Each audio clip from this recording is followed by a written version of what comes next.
It was a cold Friday night in Melbourne. The clock had just struck 10 p.m., and I was lying alone in my bed. My name is Emily Carter, and I'm 20 years old. My boyfriend, Ethan, had gone out of the city for a family emergency, leaving me alone at our rented house. I wasn't afraid. I had lived alone before. But that night, something felt off.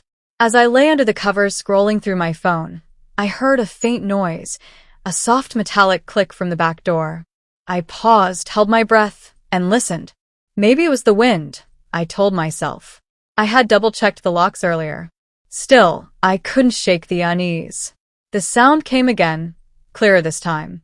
A slow, creaking sound followed. Someone was inside my house. My heart pounded in my chest. I got up silently and tiptoed to my bedroom door, trying not to make a sound. The hallway was dark, only lit by the moonlight seeping through the windows. I could hear footsteps, slow, deliberate, cautious. I panicked. I grabbed my phone and crept back toward my bed, planning to hide under it. But before I could move, the door creaked open. 3 figures entered, masked, dressed in black. I froze. One of them shined a flashlight right at my face. I squinted, shielding my eyes, and trembled with fear. I didn't scream. I couldn't. My voice was stuck in my throat. "She's awake, boss," said the second man, his voice low and serious. The one in front, their leader, stepped closer and pulled off his mask. He was young, not much older than me, maybe 25. His eyes were sharp, but there was something in them. Not cruel, but curious. "What's your name?" he asked calmly. "Emily," I stammered. He turned to his friends. "She's alone." They looked around the room, confused. No alarm. No cameras. "Let's just take what we can and go," one of them muttered. But the leader didn't move. He kept looking at me. "Do you live here alone?" "My boyfriend is out of town," I said, my voice barely audible. "Don't worry," he said.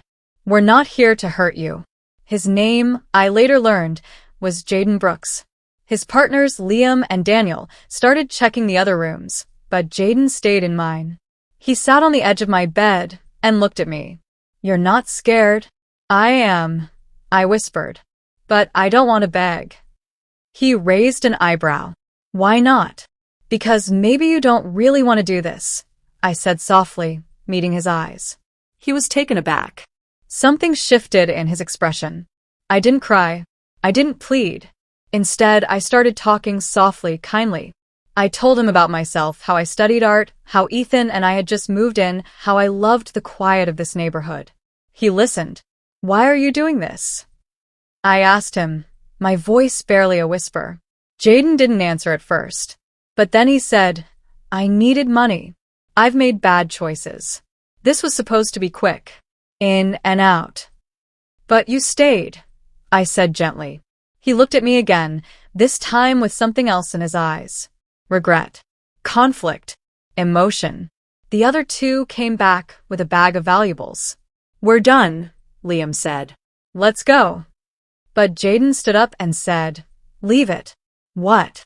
"Put it back." Daniel laughed. "Are you kidding me? She's not reporting us. Just leave it." His friends were confused, but reluctantly dropped the bag and walked out. Jaden stayed a moment longer. "You're not what I expected, Emily," he said. "Neither are you." And then he did something unthinkable. He took my hand. "I'm sorry for scaring you," he whispered. "I don't know why I stayed. Maybe because in your eyes, I didn't feel like a criminal. I could feel my heart beating fast." He had soft hands, warm and trembling. "What do you feel like then?" I asked. "Like a man who just met someone he shouldn't forget." And just like that, he let go and disappeared into the night. The next morning, nothing was missing from my house. Not a single thing. It was like it never happened. But something had changed inside me. I couldn't stop thinking about him. A week passed. Then 2. One evening, while I was in the garden, a small note was slipped through the gate. It had no address, no name. Just one line. "If things were different, I'd have asked you on a real date. J." And with it, a small white rose. Epilogue. Months passed. I never saw Jaden again. But I never forgot him. I often wondered where he went, if he ever changed his life. Sometimes, love doesn't follow the rules. Sometimes, it comes in the most unexpected moments, in the middle of fear and silence. And sometimes, a girl alone at home might change a thief's heart just by speaking with love. Months passed. I never saw Jaden again. But I never forgot him. I often wondered where he went, if he ever changed his life. Then, exactly 2 months later, something happened that I never imagined. One quiet afternoon, my father called me into the living room. There, sitting on our couch in a clean white shirt and nervous smile, was Jaden Brooks. My heart skipped a beat. He stood up the moment he saw me and lowered his gaze respectfully. My parents looked at me, puzzled but intrigued. Jaden had come, not as a thief, but as a man ready to make things right. He looked at my father and said, "Sir, I've come with honesty in my heart. I made mistakes, but your daughter changed me. I love her. I've left my past behind. Today, I'm here to ask for her hand in marriage." My father and mother were stunned. I was speechless. But there was something in Jaden's voice, pure, true, and filled with love. My parents took time to think, and then, to my surprise, they agreed. Just 2 days later, we got engaged in a small, beautiful ceremony. And not long after that, we got married. Today, Jaden is not just my husband. He's the father of our 2 beautiful children.